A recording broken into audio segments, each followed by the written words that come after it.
Что стучит к тебе в двери? Давай посмотрим. Что стучит, какие новости, какие у тебя, возможно, будут изменения в твоей жизни. Давай, что стучит? Стучит какая-то трансформация в твоей жизни. У тебя сейчас не самый легкий период. Ты очень устал или устала, ты очень много трудился, очень много сделал дел. И здесь немножко ты начинаешь даже от того, что ты переусердствовал уже, немножко конфликтовать с людьми, вот, где-то обороняться. Вот. Но смотри, тебя ждет на пороге очень большие изменения.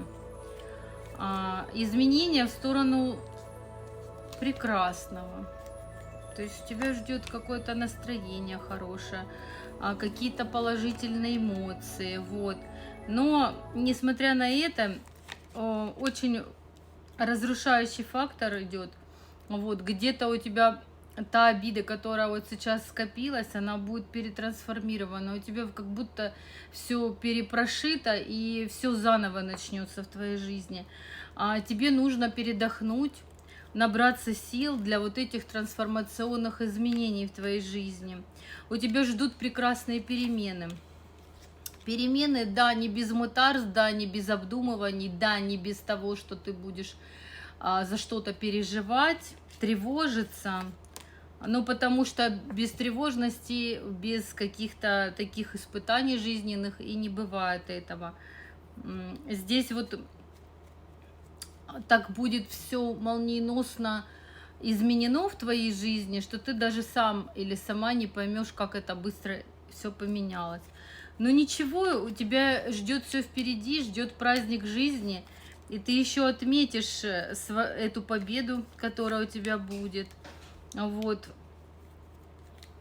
Ты выйдешь из постоянного вот какого-то круга, который сейчас у тебя, вот как будто ты по кругу ходишь и живешь как будто по кругу. Вот с этого круга ты выйдешь, так как у тебя начнется какой-то новый процесс в твоей жизни, новая идея. Вот. И здесь нужно терпение, умеренность, не надо спешить, все постепенно к тебе придет.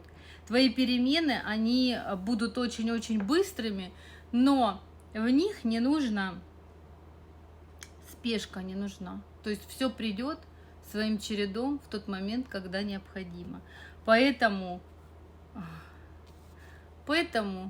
делай все размеренно, постепенно, никуда не спеши, все твое будет обязательно с тобой.